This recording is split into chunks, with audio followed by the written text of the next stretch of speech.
Hello and welcome to the MMQB podcast. I'm Conor Orr. Albert Breer is here and he forgot to wear his costume. Not cool. We talked about that earlier in the week, Albert. What Monday are was you dressed costume day. as? No, I'm kidding.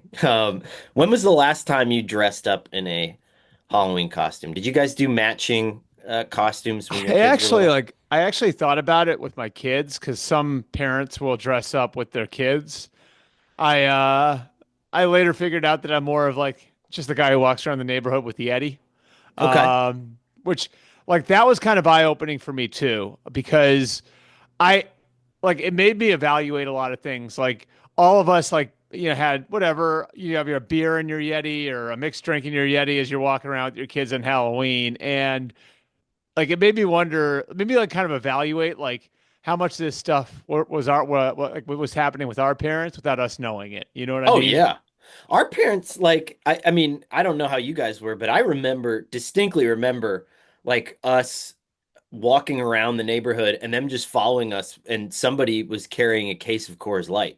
And it wasn't weird. And I was saying this to someone the other day, like not my parents, but a friend's parents of mine. I remember them driving us to the park, and then we were all going to play at the park. Like the adults were going to play pickup ball, and the kids were going to play. It was like probably 6 o'clock on a Friday, and in both cup holders, just ice cold silver bullets. Just Yeah, that was way more normal. Like yeah, I don't know if I don't think open container laws were different there, were they? When were they? Like probably not. I mean, I just don't think anybody cared or I made don't a think big anybody deal out cared. of it, Yeah. you know? Yeah. I have one friend still who we love this. His dad's like a case a weekend guy still, just like an absolute warrior. And he always has two on the way home from the distributor on Friday. So he gets home from on Friday and he takes the road back to his house. Probably like a 5-10 minute drive, and he'll get two down on the drive, and then he has to remember to take them out, obviously, and put them in the trash can. But it's like it's astounding that it's like 2024 and like, just how it goes, it's pretty That amazing. used to be super common though. Like, and I remember like I think so I might be wrong about this, but I think it was either Indiana or Kentucky. It was one of the states near Ohio where when I was in college, it was still legal to drink in the car as long as you weren't the one driving. What? Yeah.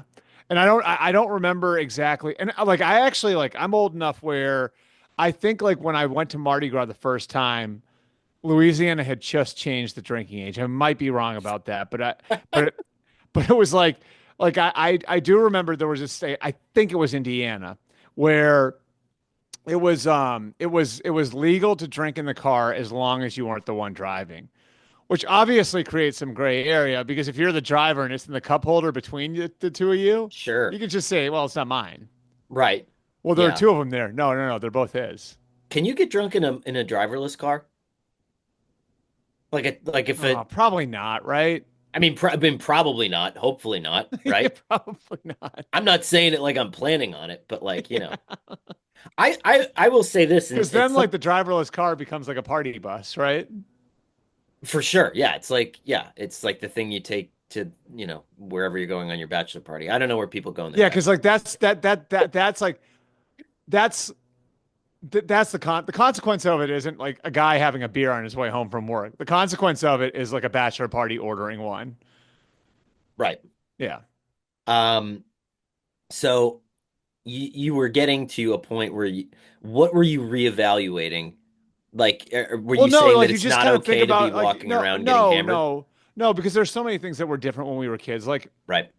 love your mom and dad, but I distinctly remember like being left in the car in the summer with the windows up when my parents went in to go grocery shopping, you know?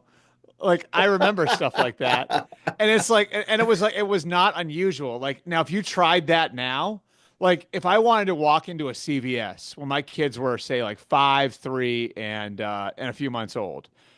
If I walked into the CVS for 10 minutes and left my kids in the car, I swear like DSS would be waiting in the parking lot for me. Yours is called DSS.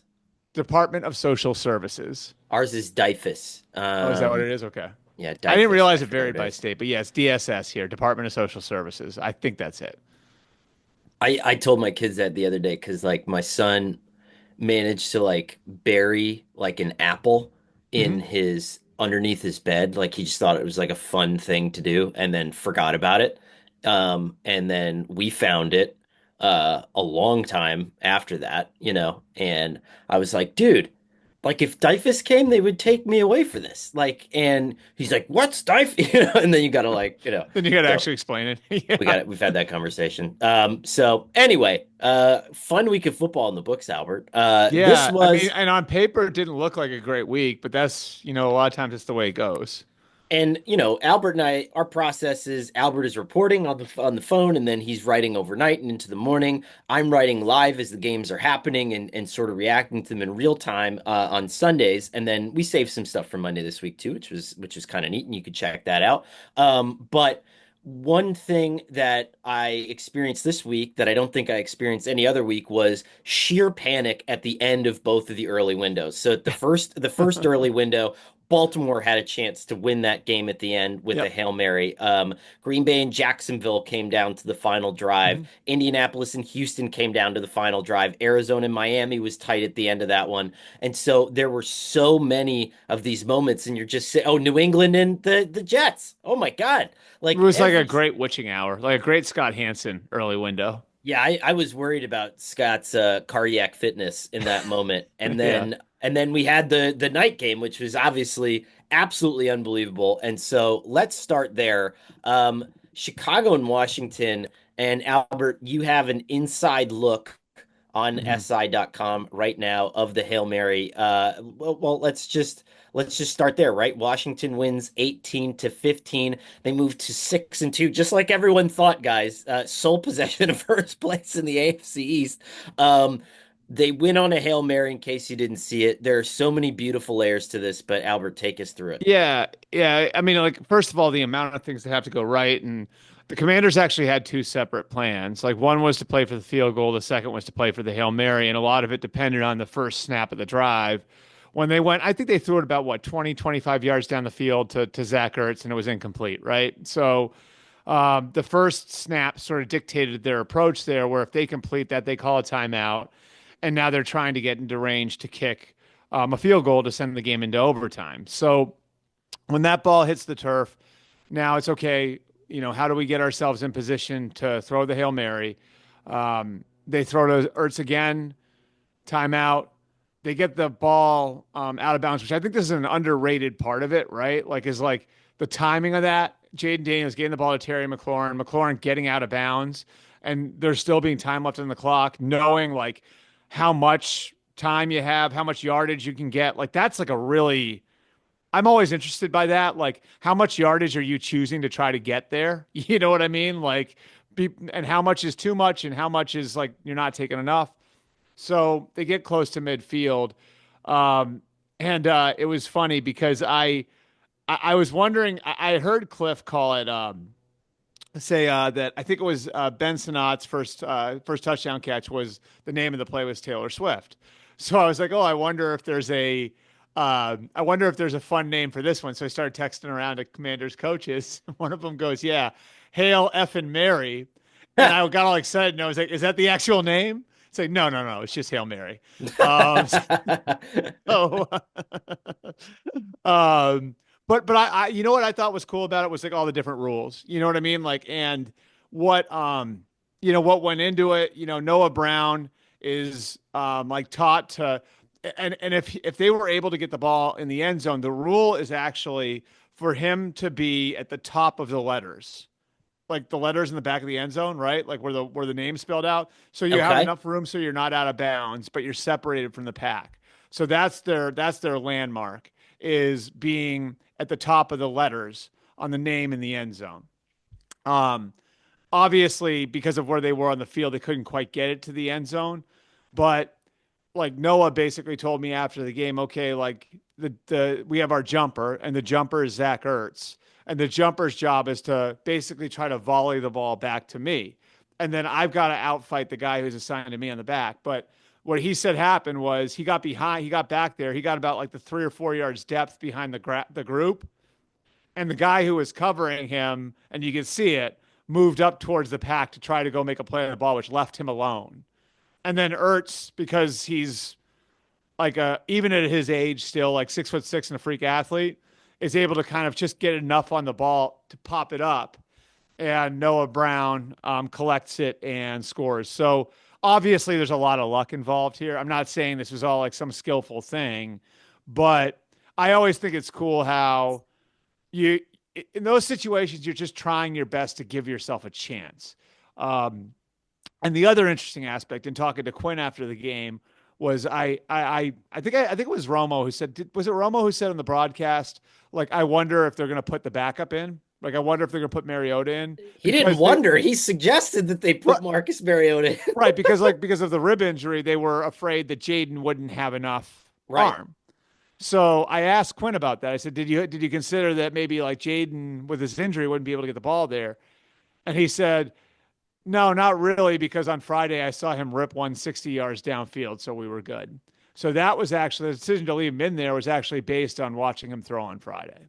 When I met Jayden Daniels, I had asked him about kind of the evolution of his throwing technique, and he had said for a long time he had kind of a lock in his motion that was keeping him from letting it rip. And so he unlike a lot of these other kids now who are like elite 11 and they have the stop motion stuff done when they're in high school, Jayden Daniels did it like between like sophomore and junior year of college, I want to say, Mm-hmm. and had something that was unlocked in his motion. And kind of the way that he was standing, the way that he had his base sturdied and stuff. And I asked him, I was like, how does it feel now to just like let one rip? And he's like, did you ever watch Steph Curry shoot a three-pointer from like half court and know that it's going in? And I said, yeah. And he's like, that's how it feels. And I was like, and so that's what I was thinking on Sunday when I saw that, because I was like, God damn, like he let it go. And Now it's the amazing how like everything for that franchise now,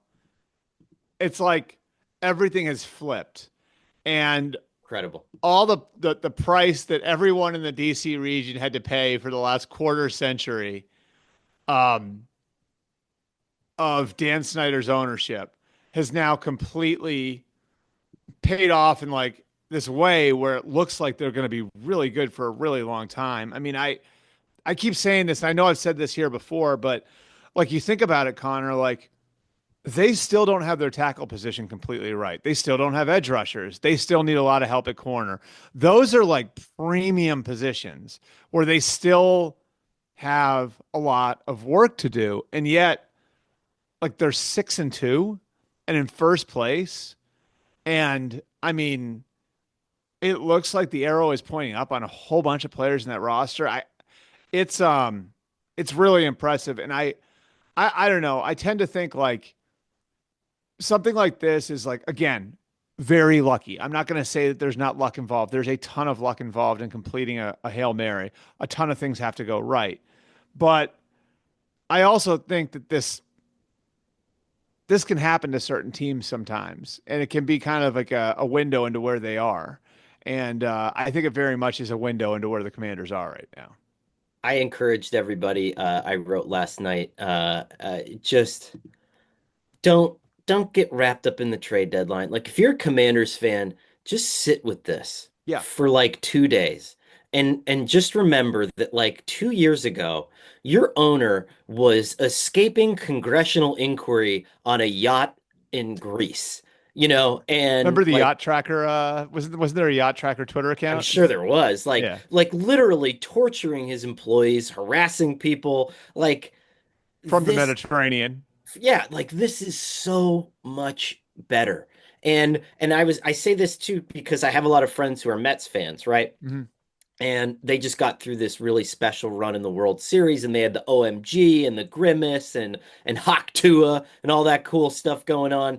And I was like, stop talking about what you guys are going to do, hot stove and free agency and winter meetings and all this crap, and just sit here because this is the best part about being a fan. And Yep. we have no idea what's going to happen in a couple of months. You know what I mean? Yeah. Like you guys may never go back to the World Series again, or the NLDS, whatever it is. Just enjoy it. And that's And what it, I encourage Commanders fans to do and right it's now. such a great place too. Like I don't know. Again, this is my 20th season covering the league, and that franchise has been really bad for almost the entire time.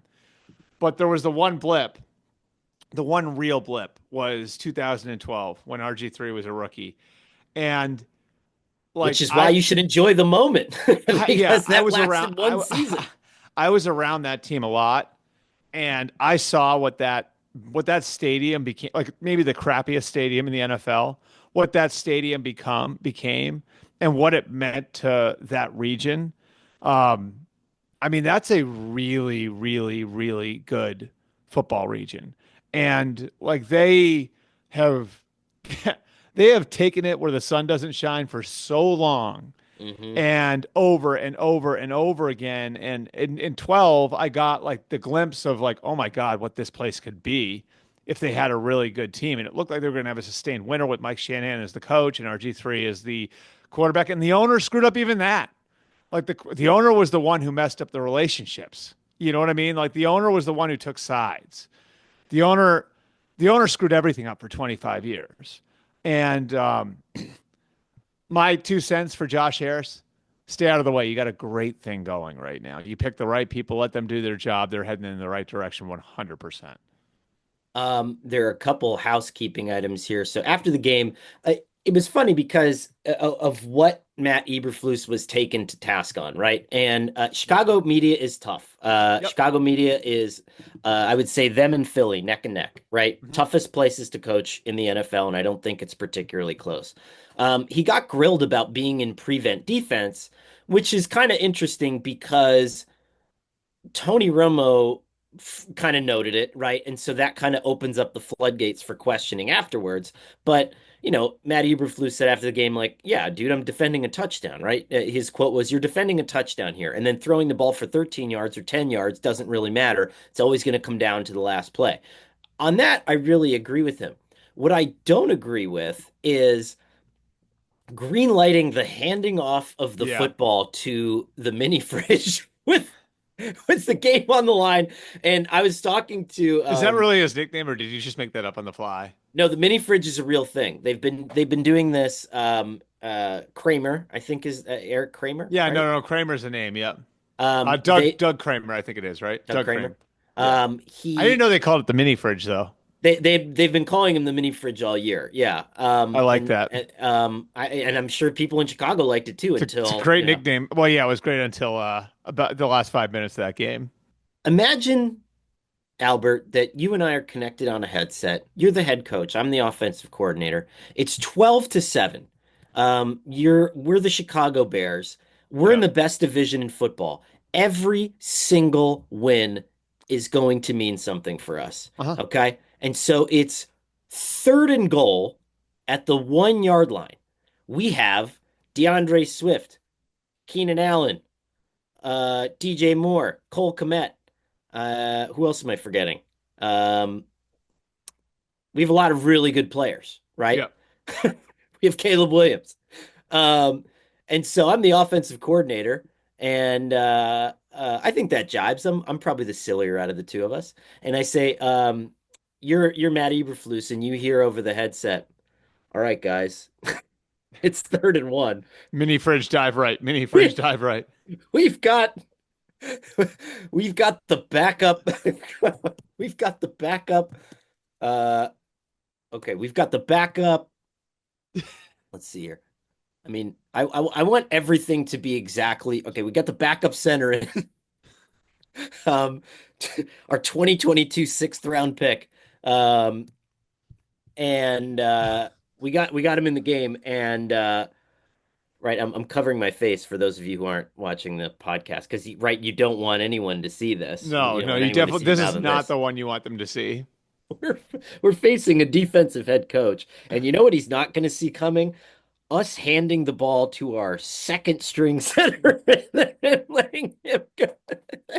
If you're Matt Eberflus, don't you just be like, "Yo, Well, go, and dude!" it got Like, compared to like the fridge scoring in the Super Bowl, but the Bears were up like 100-0 when they did that in that game. that's a play that you run. Yeah. Like I like in high school, right? We used to play.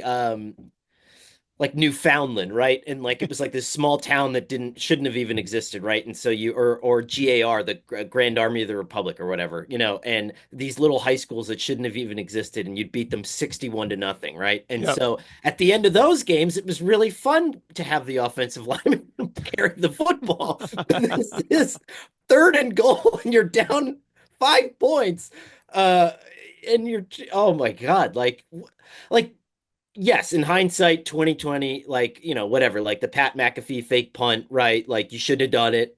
But if it worked, everyone's like, wow, you're a genius. I can't imagine a scenario like if you're Matt Eberflus, how do you not call a timeout and be like, yo, Yeah. let's just talk about this for a second, man. Like, I don't know. Hmm. That seems wild to me.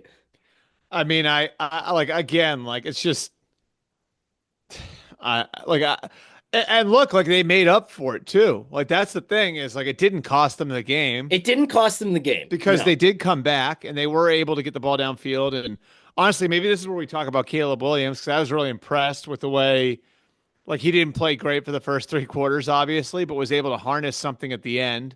The scramble throw he made to Keenan Allen was outrageous. Like he impressed me too. Like the way that he was able to kind of gather himself, gather the team, and throw for what was like 100 yards in the fourth quarter and put the team ahead. Like when he left the field for the last time, for the last time, the Bears were up 15-12.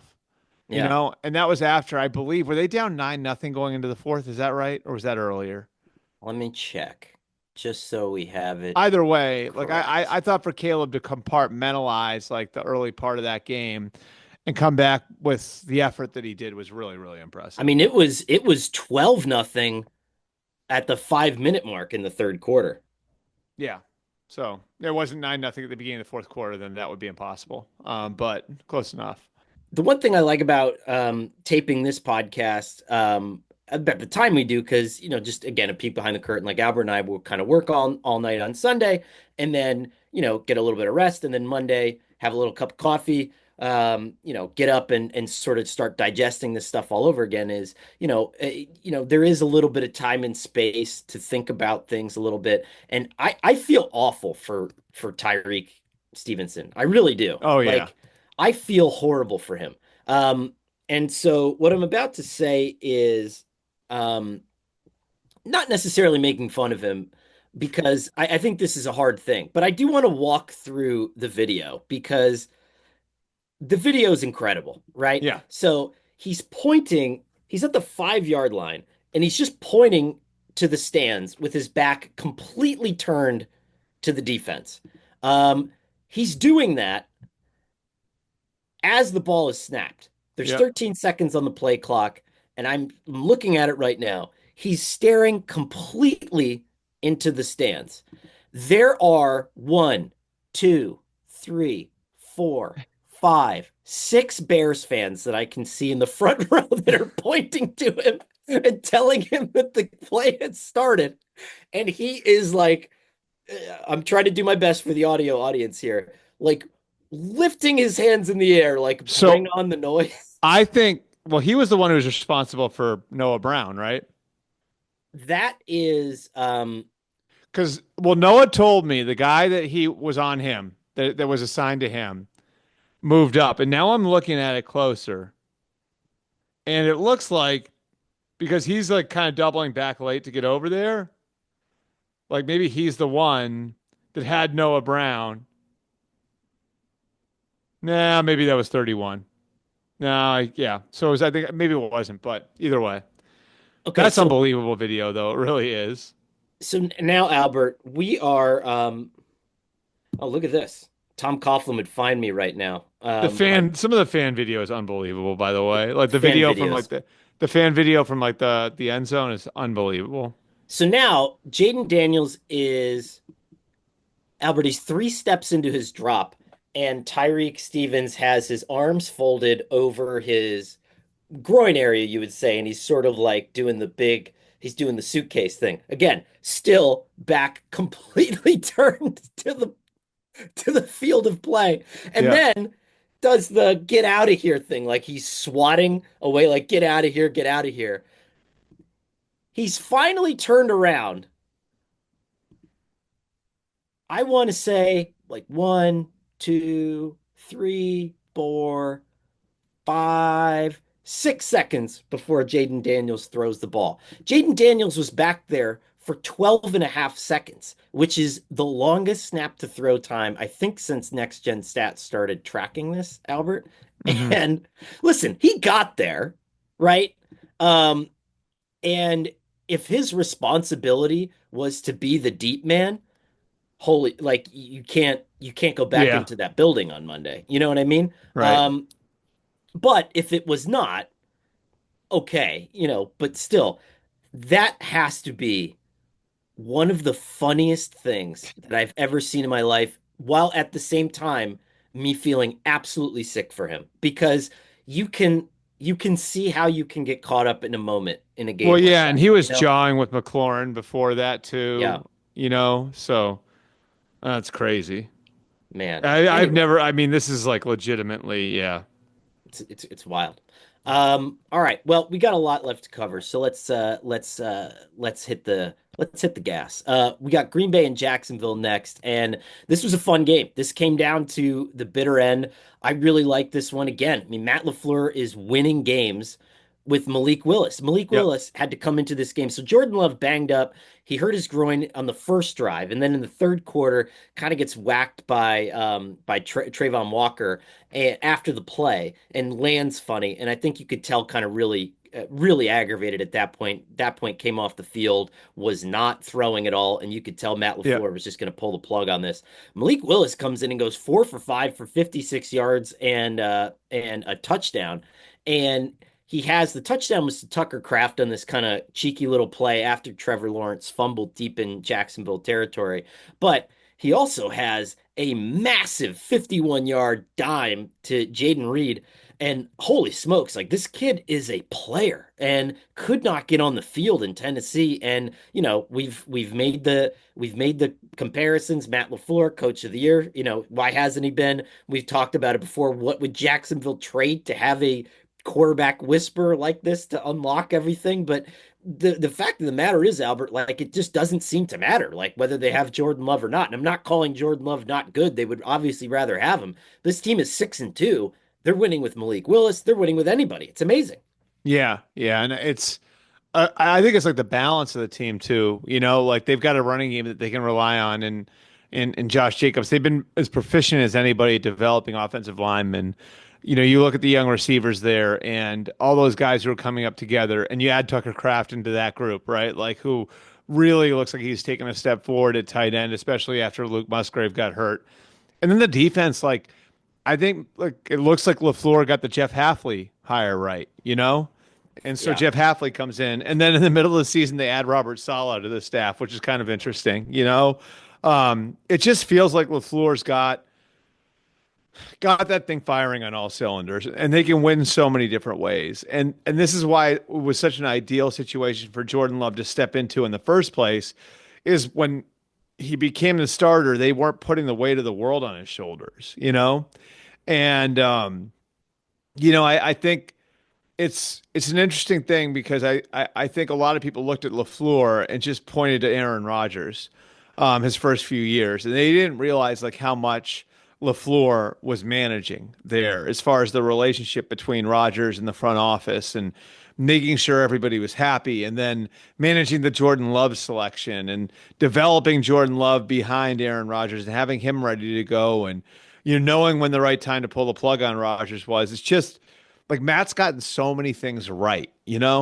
And I think being able to take what was a distressed asset in Malik Willis and to win games with him, like if they wind up winning the NFC North, I'm not saying that's going to happen because the Lions look like unbeatable right now, but if they wind up winning the NFC North, like Malik Willis is a big part of the story, right? Yeah. I mean, he's a big part of the story, and all of a sudden we have this situation where is he the next Sam Darnold, where all of a sudden we have to start factoring him into the quarterback conversation beyond this year as a regular every down starter somewhere else. you know? Right. And Like, it kind of like does make you question a little bit of what's going on in Tennessee, doesn't it? uh, yeah. I mean, Among other things.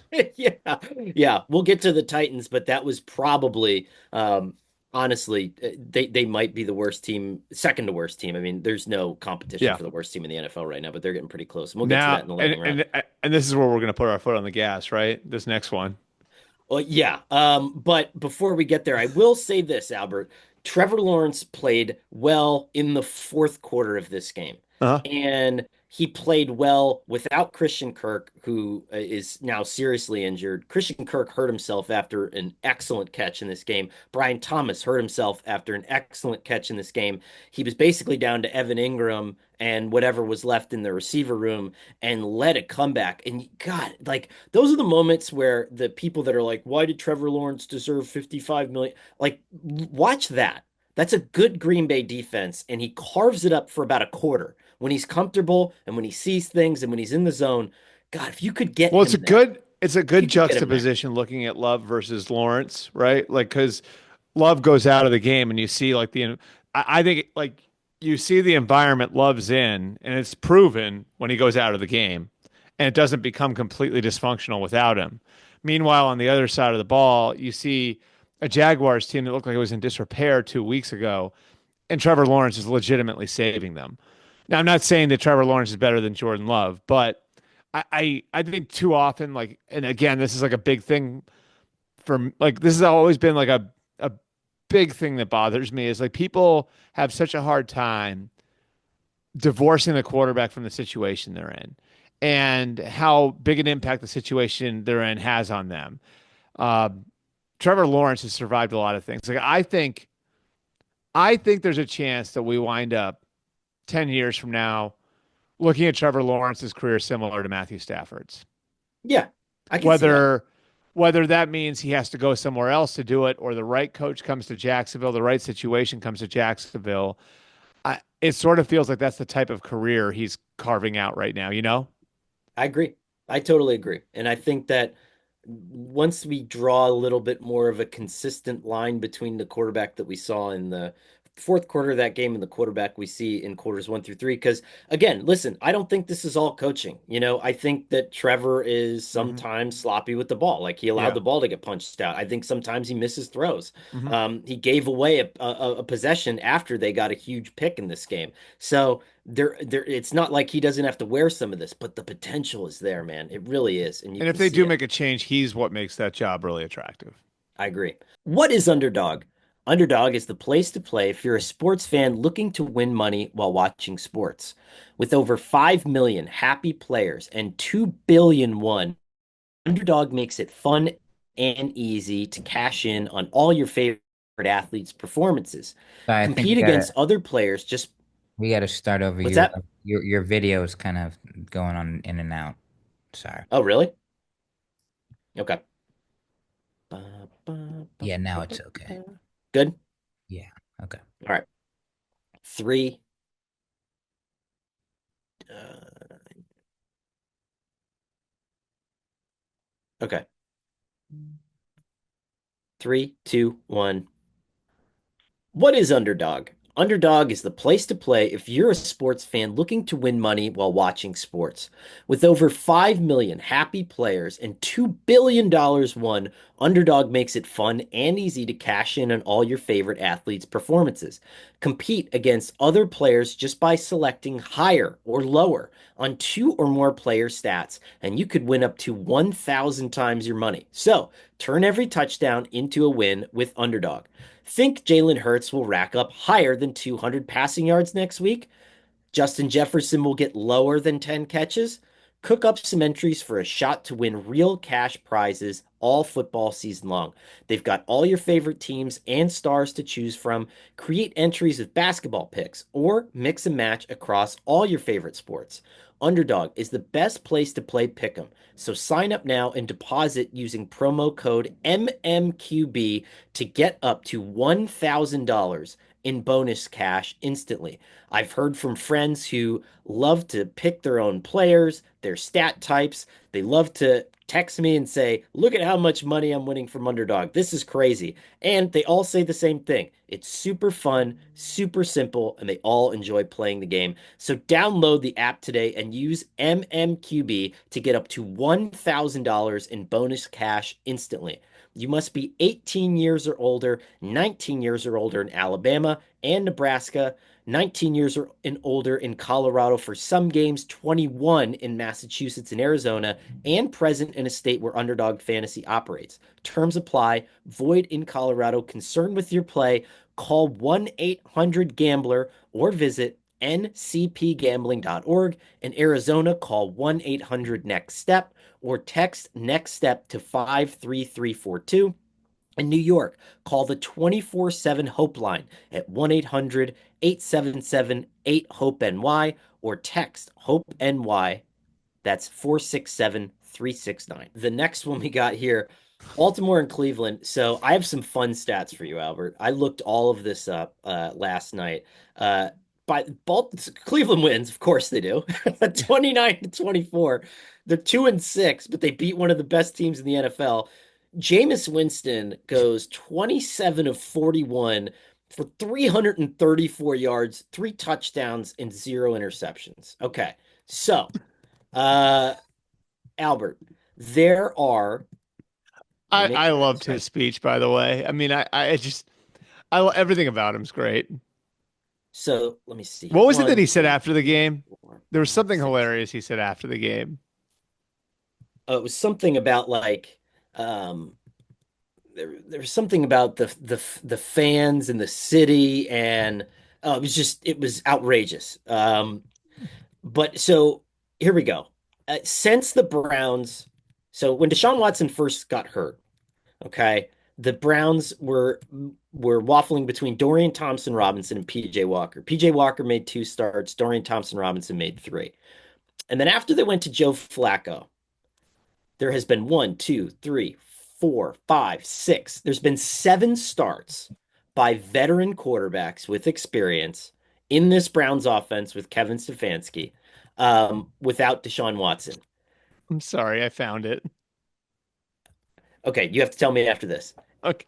In four, in 5 of those 7 starts, the quarterback has thrown 3 touchdowns. One, two, three. I'm sorry. In 4 of those 7 starts, the quarterback has thrown for 3 touchdowns. In 5 of those 7 starts, the quarterback has thrown for more than 300 yards. And in 4 of those starts, the quarterback has thrown for 300 plus yards and 3 touchdowns. Okay.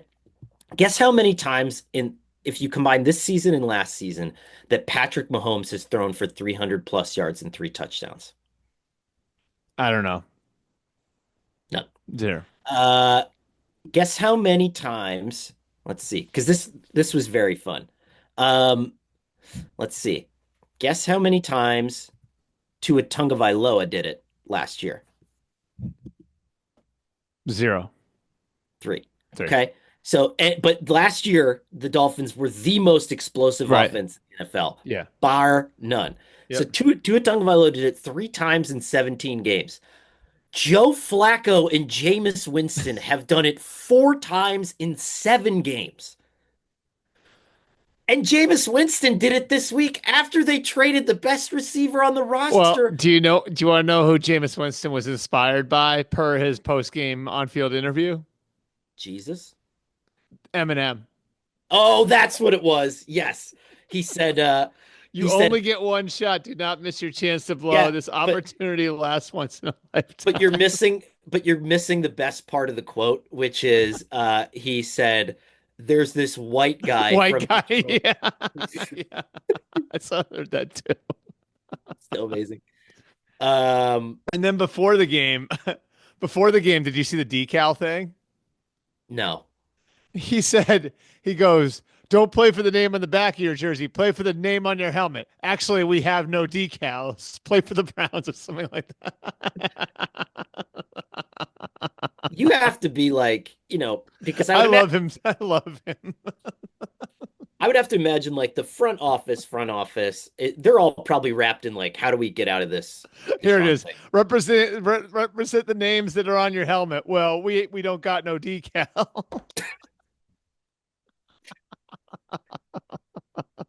That is incredible.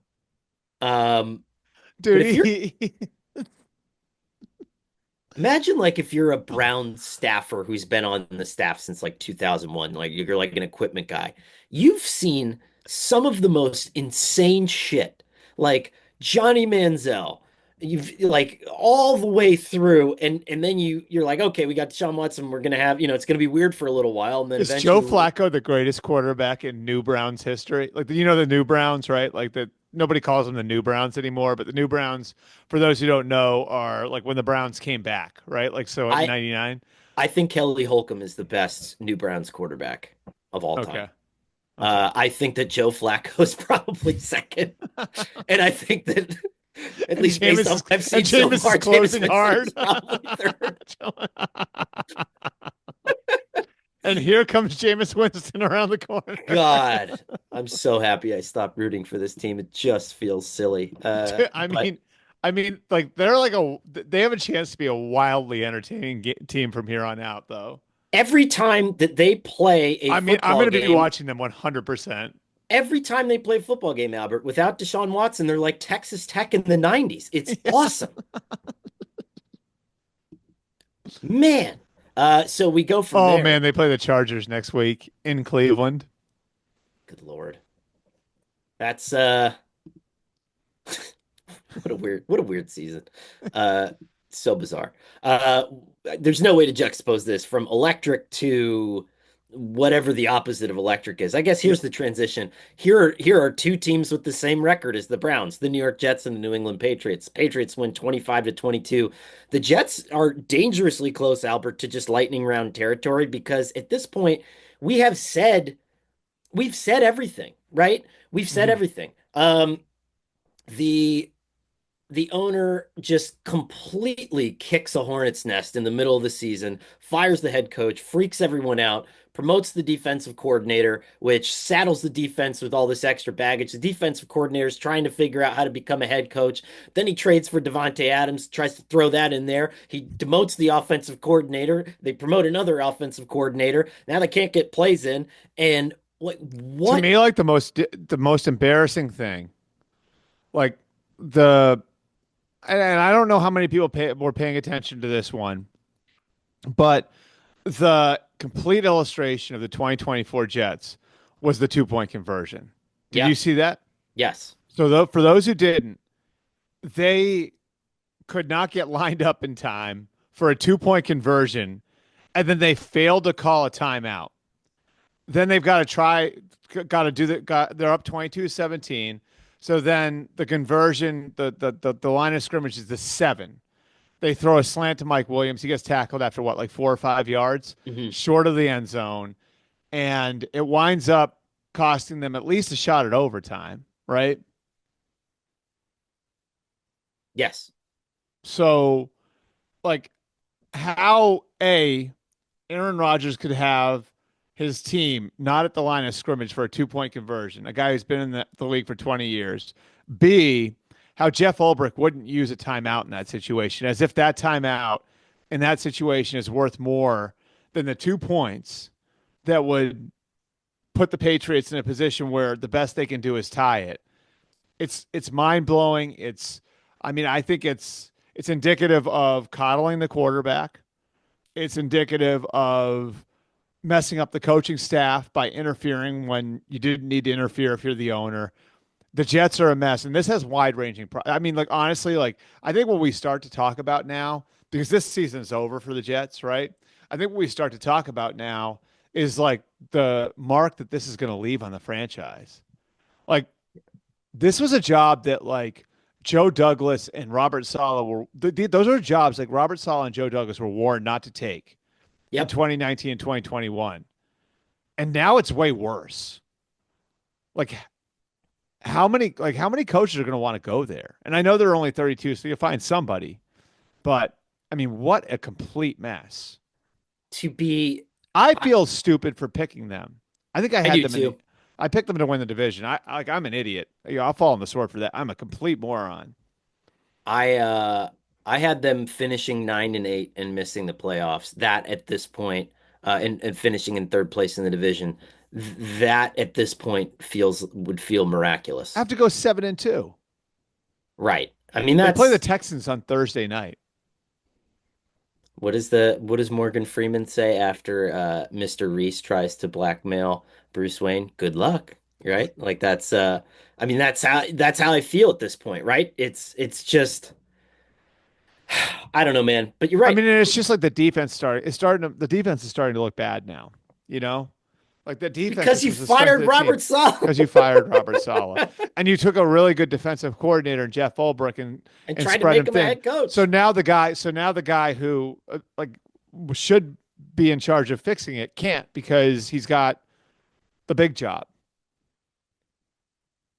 I mean, if you're Woody Johnson, you can see all of the like you can understand all of the reasons that you would have done all the things that he's done, but just like not all for example, this analogy is just coming to my head, so bear with me here. It's like sitting in front of a table and there's like 400 vitamins there. And taking vitamins are good, right? And you should take vitamins. What you should not do is dump all 400 on the table and just open your mouth and shove in 400 vitamins at once, right? And the Jets are like, yeah, let's get a quarterback, and now let's trade for Devontae Adams. Yeah, let's fire the head coach and let's do all this. And like they just absolutely electroshocked a season and expected there to be cohesion and togetherness. Like, I mean, no way. It's just Yeah, not going to happen, you know? it's like they built the team like in search of like one of those FanDuel tweets that you love so much. Who's going to stop him, Connor? It turns out most of the It NFL. turns out the New England Patriots, the 1-6 New England Patriots on a 6-game losing streak. Good God Almighty. Philadelphia and Cincinnati, the Eagles again are getting right. And Albert, I'll pose this question to you. Hmm. Are we out of time for the Bengals at this point? 3-5, Yeah, I think we're getting close. winless in Cincinnati, Yeah, I think which we're is getting close. wild. I mean, I think it's the defense. The defense isn't what it has been, and I think 2 years ago, they make it to the AFC Championship game, and I think an underrated part of what happened last year down the stretch when they were in the race, then they weren't, was they lost some of the communication on the back end. And having lost Jesse Bates and Von Bell, they bring Von Bell back to try to get that back. Um, and I'm not sure Von's quite the player that he was before. Sam Hubbard, Trey Hendrickson, is the pass rush where it has been.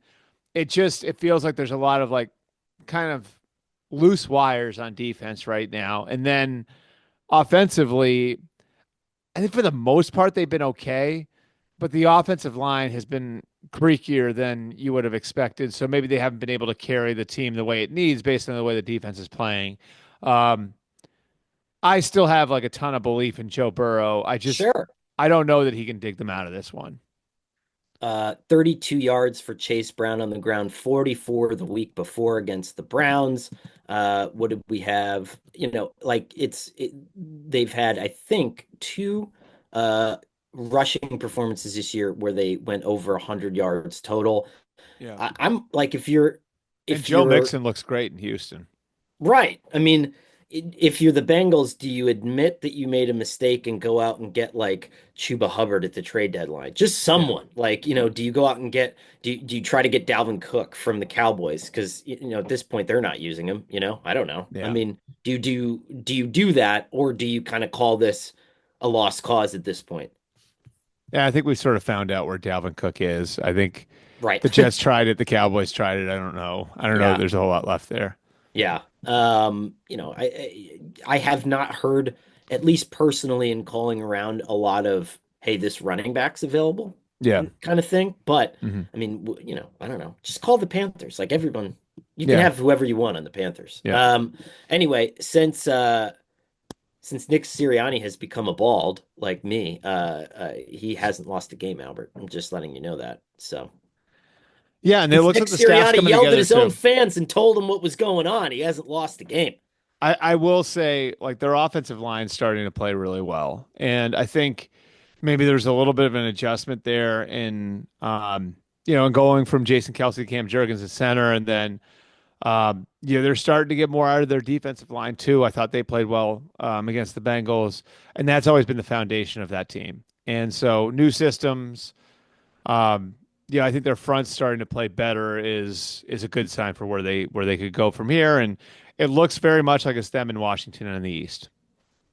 Indianapolis and Houston. This game was awesome, and I tweeted this during the game.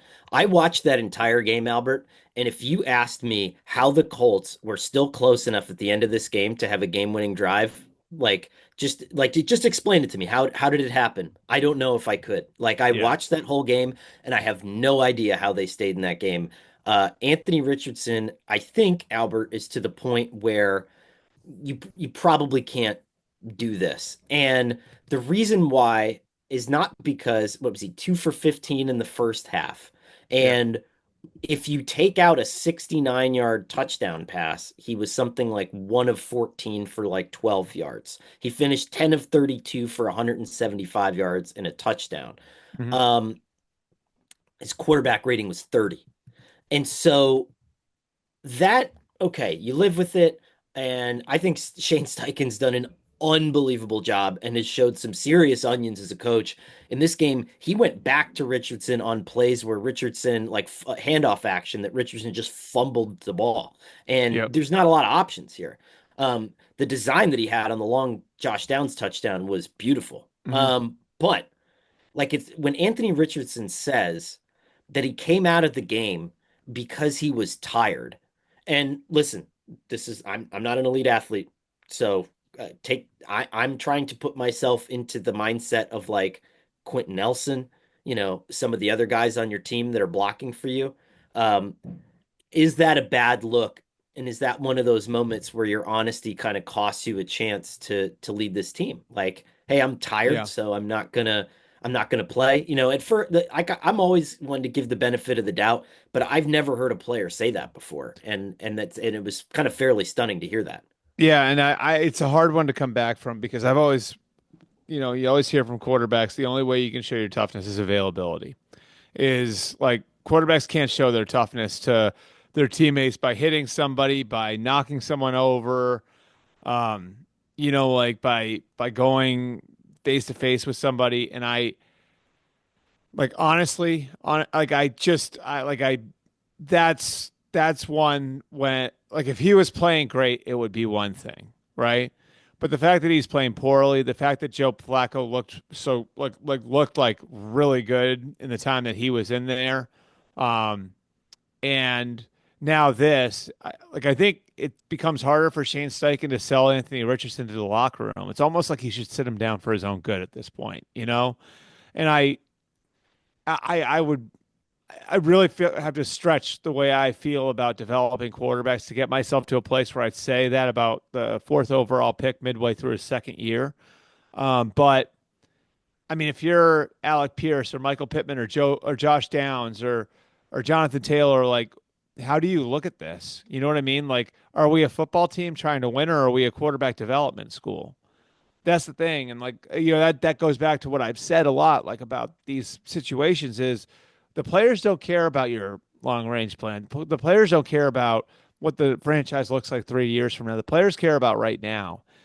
And like, if it's close, if like the veteran and the young guy are close, well, then yeah, of course you can go with the young guy. But when it's so apparent that there's a better option out there and you're not putting that guy in the game, and it's hurting your not only your team's ability to win week to week, but maybe but individual players' ability to perform week to week, then it can become a real problem for you.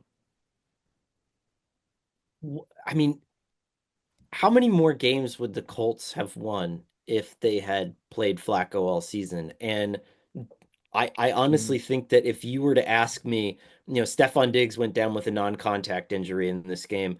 So the Texans with their receiving core as is and all their problems with the offensive line, I would take the Colts and Joe Flacco over them as a better team. Like yeah. right now. I would. The Colts would have won this game if Joe Flacco played. And so I don't know, like what can you play him next week? I mean, I would say no. I would say the most important thing a coach has is credibility with his players, right? Because if you don't have credibility with your players, then you're really nowhere. And I think Shane has built up enough of that where playing Anthony Richardson wouldn't kill him, but it definitely hurts him. Because I think it would hurt any coach if the players look over and say, "We have the answer right there." You know, um, I mean, look at Cleveland, right? Like, I guess we can compare this to where Flacco was last year, right? I mean, look at the way like Jameis Winston got in there. Like look at the way that like Jameis Winston just energized that team and took them to a completely different level. Um, like that's where credibility comes into play when the players look and say, okay, there's another answer here. Like, let me ask you this, Connor. Let's take that situation in Cleveland. Let's say like Deshaun Watson's injury was a 1 week thing. Could Kevin Stefanski put Watson back in next week? I think it's sort of the same question. Yeah, I don't think you can, you know? Right. I don't think you can. Um, boy, I did not think that I had another heroic Flacco run to the postseason in me, but I'm Let's I'm go. starting to warm up for it. I'm starting to warm up for it. America's dad, Joe Flacco. Love it. Love it.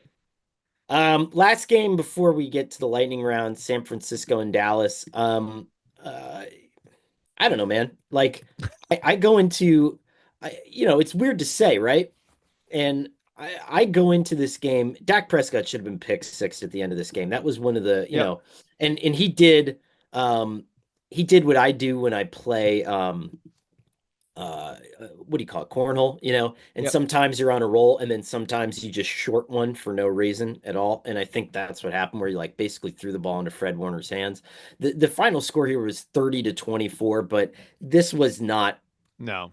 this was not close. This was sort of like the Dallas Baltimore game where the Cowboys fell Yes, behind and then yes, scrambled at the end and the score looked good, but it yes. really wasn't like that close.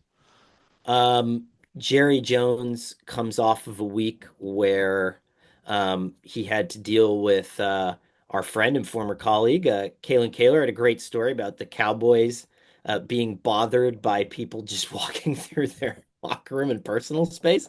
And then Jerry Jones is like, yeah, that doesn't bother anybody. And of course, like everybody's like, yeah, it does.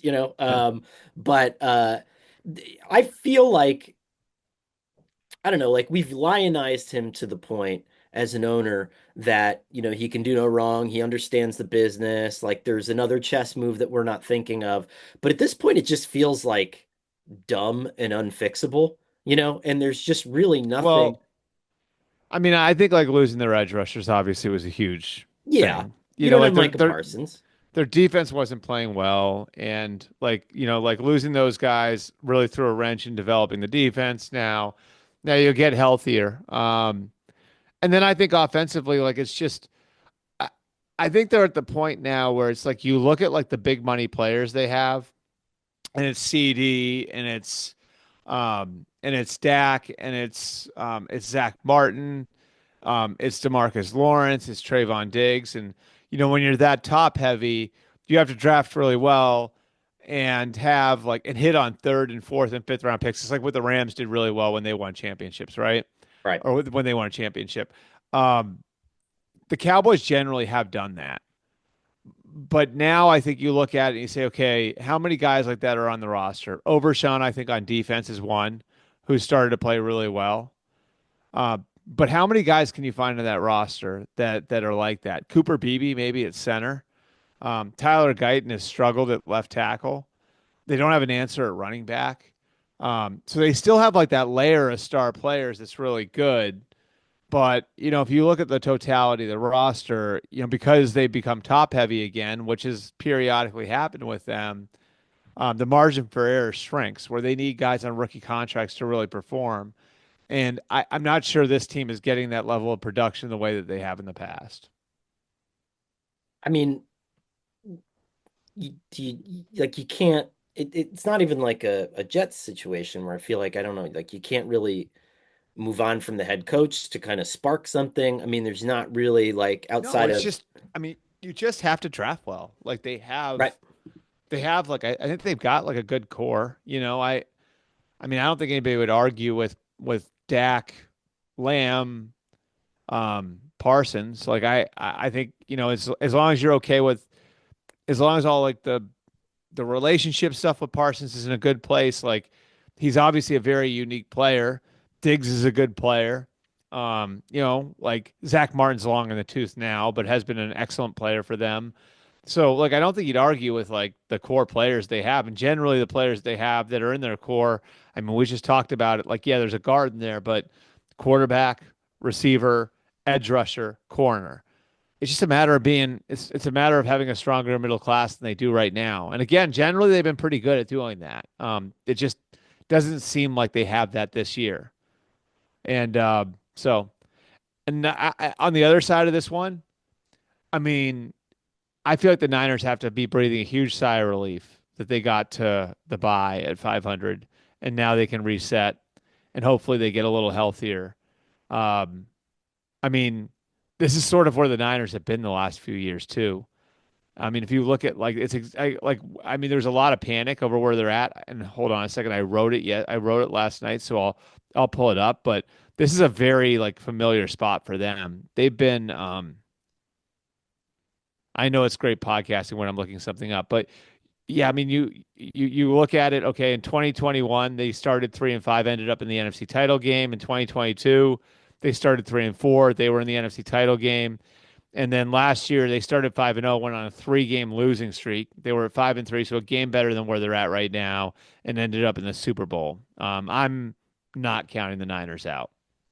And I And think Brock Purdy played pretty well last night too. And I think Purdy has had to learn from this experience and going through not having a complete all-star team all around him.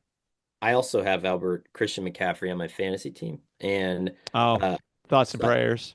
so I had Christian McCaffrey, I had Tua, I had Oh my Cooper Cup, God.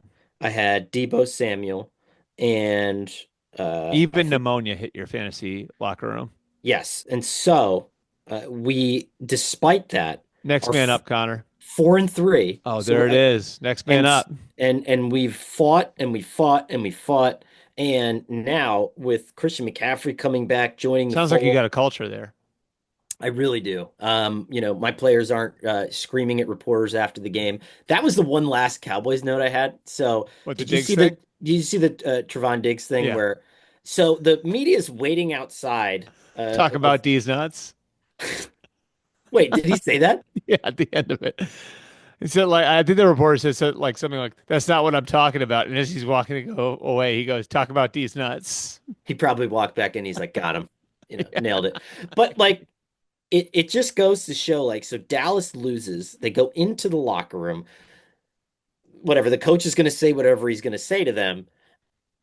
So we're allowed in 10 minutes after the game. And so at some point in those 10 minutes, there's been a post-game speech, there's been instructions on what time you should show up the next day. And then Trevon Diggs has gone through Twitter to see what the guy from the Dallas TV station said about him on a like that's a pretty quick phone check, no? Like I've like you go heard that that's what locker rooms are like now. Like the first thing guys do is grab their phone and start scrolling. and see what like people like me are saying about, like, I don't know. That seems horrible. Although I do that too, right? You post a story and then you hit like the mentions button over and over again. Like, did anyone like it? Did anyone like it? Did anyone like it? Most of the time, no. So We're all I looking guess for that validation. we're all looking for it.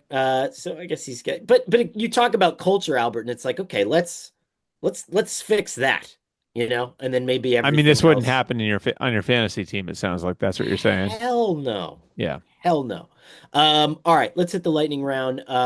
Kansas City and Las Vegas. I picked the Raiders in this one. I got spicy. They lost 27-20. I think that there were shots. I mean, Gardner Minshew played well, 24 30, Mhm. 209, two touchdowns. But listen, no one cares. Patrick Mahomes, 27-38, two touchdowns, an interception. The Seven Chiefs and are now zero. 7-0. The Kareem Hunt, um, you know, Kareem Hunt was their leading rusher. Travis Kelce was their leading wide receiver. Like, yeehaw. This is Yeah, and I think like Hopkins, we saw a little something. He had two catches. converted a first down. Yeah. Yeah. Yeah, I mean his two catches were actually important too. There was a third down catch, and I think the other one set up the field goal at the end of the half, right? So Yes. um, they put some packages in for him. I know at the end of the week in practice they were impressed with his hands, his catch radius, his football IQ, all that stuff. So I think he's going to be an interesting fit there, and certainly somebody that they were looking at as somebody who could play off of. Kelsey is kind of the backside guy as a slot, like the other inside weapon. Um, it'll be really, really interesting to see what happens when Juju gets back, how they use those two together. The Titans lose to the Lions 52 to This is 14. I love this game. This was I absolutely loved it. The statistics that came out of this game were phenomenal. Jared Goff was 12 of 15 for 85 yards and three touchdowns. Okay, so at one point the Lions had hold on. At one point, the Lions had 9 net passing yards and 42 points. That is awesome. I mean, but you know what? Like the reality of that is that's like a great illustration of a team that can win whatever way it wants. I mean, Sure. they were winning with punt returns, with kick returns, with turnovers on defense. They had a big run in there, Jahmyr Gibbs, like 70 yards. Like that is a team that is just pulling on all cylinders right now. And yeah, so I we don't need to waste a lot of time on the greatness of the Lions. They look like the best team in football right now. All due respect to the two-time defending champions who haven't lost since what, December? That's When was the true. last time the Chiefs lost? They have a winning streak like my Army Black Knights here, Albert. So another big Weekend didn't go as well for Navy though, huh? no, but that's great. I'm Yeah. I'm in Notre Dame. I'm Notre Dame and Army. I don't know what Yeah. I'll do when they I'm adopting Army as like another one of my teams. I So like I it. I Oh, like this that. next one. Here we go. All right. Here we go. Here we go. I like Carolina and Denver, the Sean Payton like okay. revenge for something. Yeah, like okay, so first like So everyone's like, "Oh, I think I know what it is. okay. I think I know what it is. I What is might it?" be wrong, but this is just my guess. I remember when Sean Payton was interviewing for jobs in 23, and I remember hearing the Panthers thought that Payton did not interview well there because, as I heard it, he treated it more like he was interviewing them rather than the other way around. Okay. And I don't think like that the interview went well was the problem. I think that like some of the contents of the interview, like Sean knew that stuff was in the rumor mill. And I think maybe he thought that Tepper was talking trash about him to other Mm. teams. That's just a theory, but it's something that was in the and you swim in these waters too, like the coaching carousel stuff, Connor, stuff circulates. It does. And I just that's my working theory because there's no way you're up 3 touchdowns against the worst team in the league and like the right football decision is to run a fake field goal from a fake 60-yard field goal. In a double pass. And I was going to get to that on 4th and 2. On 4th and 2. And then after the game, did you hear what he said? He said we didn't play a very good team. This wasn't a very good team. No, this wasn't a very good offense. This wasn't a very good offense. Um, because he likes the Panthers defensive coordinator I because mean, he tried to keep him. I have watched the double pass. I'm gonna admit like because I respect to Sean Payton. I love a grudge held. I have watched the double pass probably no less than 40 times.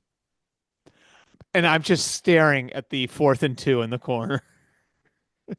I mean, he he just sort of like takes Does it out. make you feel different about it because Tepper's the target of it? I think I think Tepper needs to learn how to be in the NFL. And this is a nice, like, this season is sort of a very nice reminder that, like, you don't, you're not even close. Yeah. And so whether that's like hiring, you know what I would do? I would hire someone like Marvin Lewis. I mean, just somebody with like that sort, like, I don't know, Bill Cowher. It's like Yeah. somebody who can help you just navigate all of this and be hey, Belichick? well, I yeah, don't think he'd go there, but no, I don't think he would either because he'd need to be the head coach and because he wants to get the wins record, right? yeah. So I don't know. I don't think he'd do that, but just somebody to like streamline this thing because Yeah. he's just getting dunked on and dunked on and Yep. dunked on and dunked on, you know? Yeah.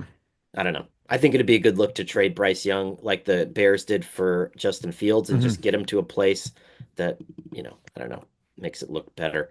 Anyway, we got a couple And games Bryce left Young here. did not look very good yesterday, as an aside. I don't know, man. I First opening drive touchdown of his career. Oh, well, there you go. That's what you're Uh, gonna hang your hat on. uh, all right, New Orleans and the Chargers. If honestly, if this game was played in like a vacuum in space, it wouldn't have registered. I mean, Justin Herbert, 20 of 32, Mhm. 279, two touchdowns. This was a Lad McConkey game, 6 catches for 111 yards and two Yeah, touchdowns. Lad looked pretty spry. Like, he had the health issues in college.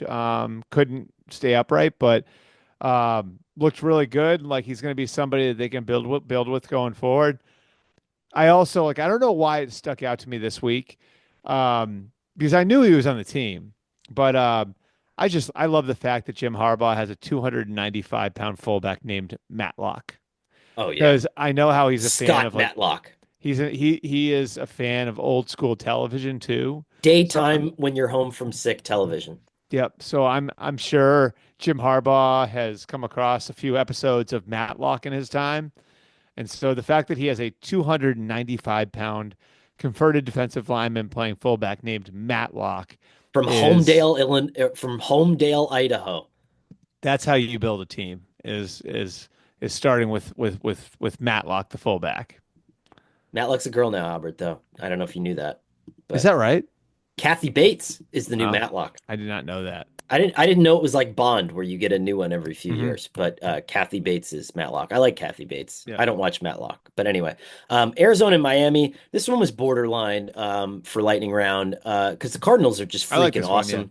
Yeah. Yeah, and Tua was great too. And in his comeback, 28 to 38, 234 yards and a touchdown. Devon Achane, 10 carries, 97 Mhm. yards. Tyreek Hill had it 672. Achane also had a rushing touchdown or a receiving touchdown. Mhm. This looked more normal. However, the Kyler Murray Marvin Harrison connection and the Kyler Murray Trade McBride connection, they were just unconscious today. They looked Yeah. awesome. Yeah. I mean, like those would be my two thoughts. Like one, the timing, the anticipation, like you can sort of see with putting Tua back in there why they struggled so much without him. There is so tailored to what he does well, And Mike McDaniel's done such a good job of like fitting that to Tua's like his quick hands, his quick release, his ability to get rid of it fast and to throw with anticipation. It's really hard to replicate with another quarterback. And so like just like that, it looks like it's back. Now I don't know if it's too late for the Dolphins to get back in it, but I mean, they become an exciting team to watch again. And yeah, man, I mean, Marvin made big catch after big catch. Trey McBride, is just become an important piece of where they are, of what they are offensively. Like, that's a team that I feel like they've been playing competitively since Jonathan Gannon and Monty Ossenfort got there a year and a half ago. And it feels like this is the team that's now like starting to learn how to win.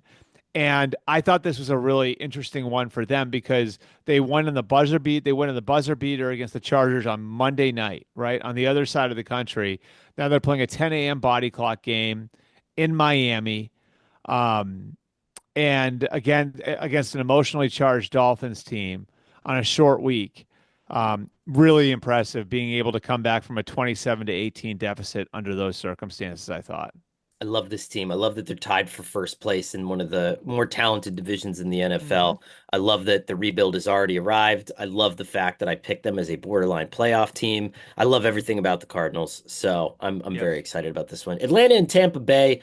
Um, I thought still like a nice performance for the Bucks, but now we're getting into this situation where Kirk Cousins is dealing. I think he's knocked off some of the rust. I think that his offensive staff is learning about him as well. And this is just another monster game where 276 yards, 4 touchdowns. Hmm. Darnell Mooney gets a touchdown. Kyle Pitts gets 2 touchdowns. Bijan Robinson gets a touchdown.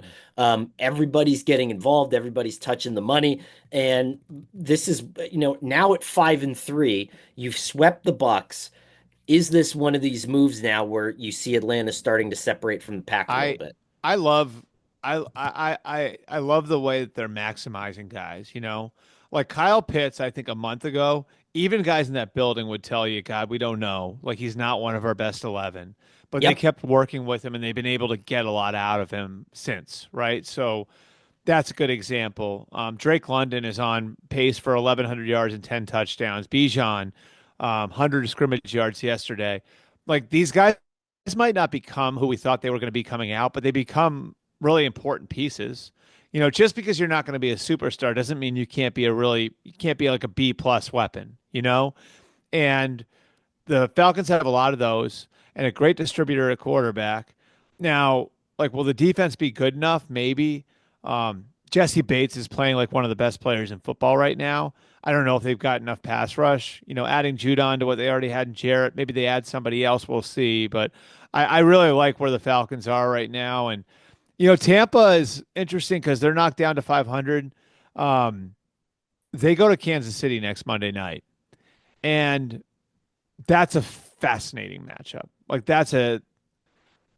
Can the Bucks win at Arrowhead with their backs against the wall now? You know, I still think the Bucks are a really good team, but it's going to be a test, especially with the injuries that they've had. Kirk Cousins against the Buccaneers this year,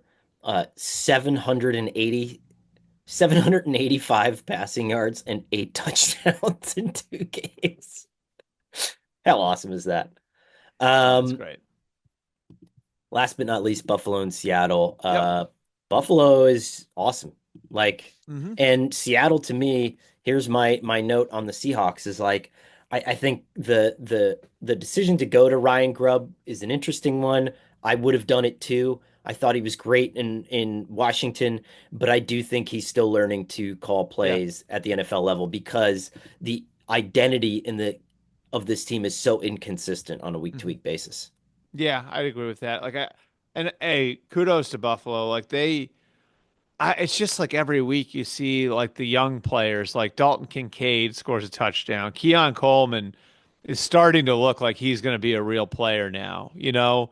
And then defensively, with all of the people they've missed, they don't have Bernard out there. They don't have Milano out there. Obviously, you know, White and Hyde and Poyer, the mainstays, were gone before the year. Uh, I just think this year has been such a good example of like just how well run an operation that is. I mean, how many people they've won the division 4 years in a row? Like, what percentage of people like you and me you think picked them to win the division this year? 30, Oh. 20, right? What percentage of people do you think picked Buffalo to win the East? Not a high Um, one, right? well, except for me, You picked but them? There you come on. go. There you go. Well, you had it right, but I don't think a lot of people did. You know what I mean? I think a lot of people thought, oh, it's Miami's turn, or oh, this is going to be the Jets. I believe I picked the Jets. I did pick Buffalo to make the playoffs, but I think this is such a tribute to what they built there, and now they're 3.5 games up. They have a win over Miami. They look like they've got a bunch of players that are going to continue to ascend. Um, it's really hard to see where Buffalo doesn't win this division. And again, like if they keep getting better, which you'd expect for guys like Kincaid and Khalil Shakir and Keon Coleman and eventually Cole Bishop at safety. Um, I don't see where this team isn't very much one of those teams where when we get to January saying like that team could get to New Orleans to play in a Super Bowl. And the trade And Josh deadline Allen's is awesome. here. Step on the gas. Trade, Yeah. trade, trade. Get more, like, go. Like, we could go. They could go to the Super Bowl. God, that Who would be would you awesome. get if you were them? It doesn't matter. Like I know this is a weird thing. I came up covering baseball, Yeah. right?